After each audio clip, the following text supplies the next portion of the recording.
Не знам дали може да видите, но очевидно съм доста първо заспала, второ притеснена, трето ентусизирана, но вътрешно. И затова, когато видях двата си огромни куфара, все още не допила първото си кафе и обмислих факта, че трябва да се облека и оправя, за да отида към летището и да изчезвам от страната за 4 месеца, определено не бях много сигурна дали е било правилно решение да напускам изобщо леглото. Но какво да се прави? Така че отиваме към таксито и директно към София. В началото, тъй като станах в 3 часа и тръгнахме в 4:30, беше изключително тъмно навън, въпреки че сме началото на юни, но в последствие започна да изсветлява и изгрева определено беше уникален. Просто начинът, по който се смесват цветовете е много красив. Ето тук вече сме на терминал 2. Моята приятелка, която също ще пътува с мен, вече беше там.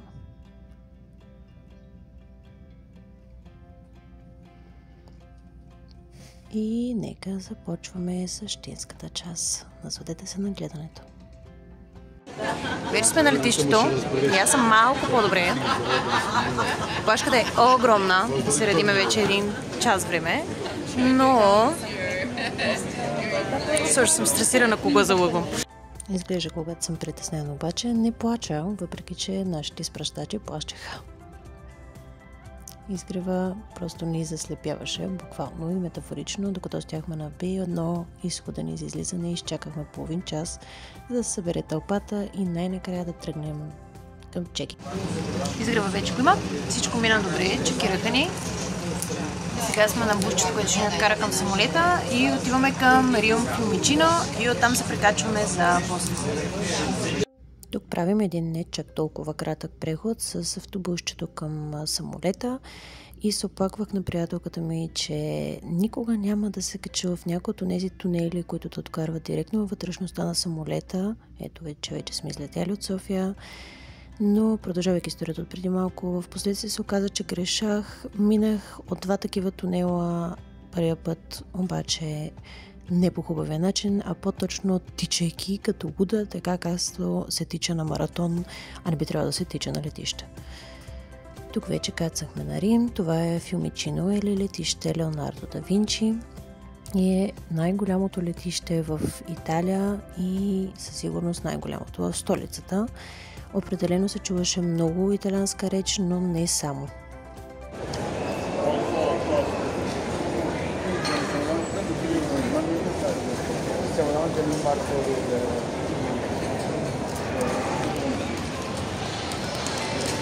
Да ядеш круасан с пистакио, буквално любимия ми круасан. На летище Фиумичино в Рим, колко много ми липсваше италиански език, нямате си на идея. Може би съм питала 4 служители за посоки и всеки път беше с огромно удоволствие. Те са много усмихнати, приятни и реално ги интересува, че сме притеснени, така че за момента всичко върви прекрасно и чакаме за следващия полет за Бостон. За малко да си спуснем полета и чакаха само нас накрая. Това не го очаквах.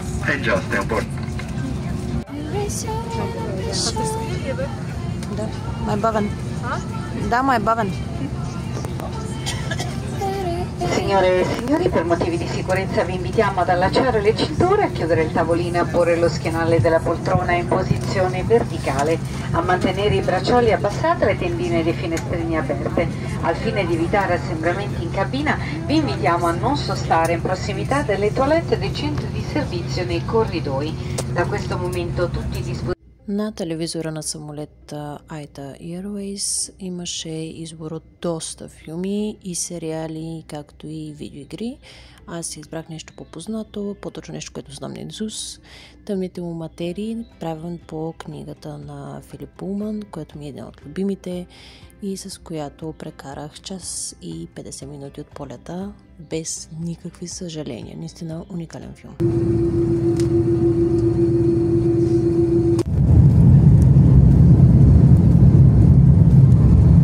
И за двата полета имахме включено ядене, като за първия беше просто снакс, много добре затоплена фокача, а за втория беше цяло ядене с малка купичка с манатарки в сос, моцарела и прошуто. рикотто, избор между местни гюфтенца и тортелини с томатен сос, в хлебче, масло, крекери и вода, което беше страхотно, защото за 9 часов полет умираш от глад. Слушах малко музика, всички бяха затворили прозорците си и спяха или също гледаха някой филм. По едно време успяха да си почитат книгата, която в момента чета, Към звездите на Брандън Сандърсън. Невероятна поредица, не знам защо толкова дълго време ни обръща внимание. И през по-голямата част от тези 9 часа бяхме над вода, над Атлантически океан, така че нямаше Бог знае какво да се види, но в последствие вече, когато приближихме Америка, стана интересно да гледаш на камерата, която се предоставя на телевизорчето, което е директен полет под самолета. Поглед. И можеш да видиш как навлизаш в американска зона и малките островчета, полуостровчета и други неща, въпреки че картината не беше с високо качество, но пък отвън определено не се виждаше нищо, така че беше приятно. Накрая пристигнахме на Бостън Airport, Логан Airport. Не беше Бог знае какво поне от страната, откъдето ние излязохме, но пък знаеш, че вече си на американска територия, така че само това е достатъчно ентусиазиращо. И докато излизах с камерата, за да ви покажа какво точно представлява, се засякох с приятелката ми, която също се опитваше да снима, но това е друга подробност, мислим еднакво, телепатията е важна и тук си изчакваме автобуса, който ще ни отведе до Портланд. Снимах много.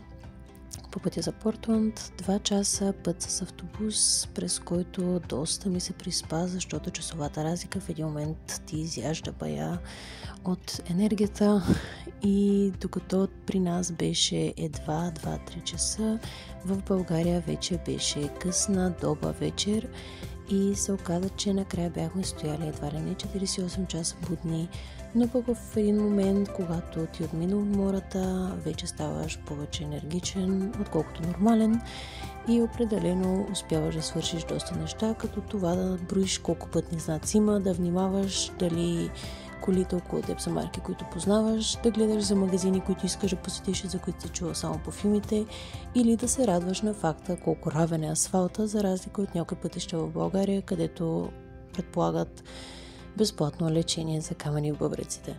Определено за сега най-важното ми впечатление от Америка е, че всичко е огромно. Табелите им са много голями, пътищата им са много широки, колите им са повечето пикапи или джипове и като цяло нещата са разположени като че ли има цял континент на разположение, което до някъде така, тъй като Канада милата няма да я броим Бог знае колко.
цялото това седене в самолета и в буса след това, защото бяхме с полет София-Рим.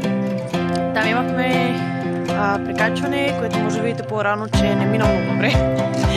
Защото за малко да си спуснем полета, бяхме последните, които чакаха и буквално влязохме вътре, все едно сме бягали маратон. Аз бях толкова потна и толкова почервеняла в лицето. И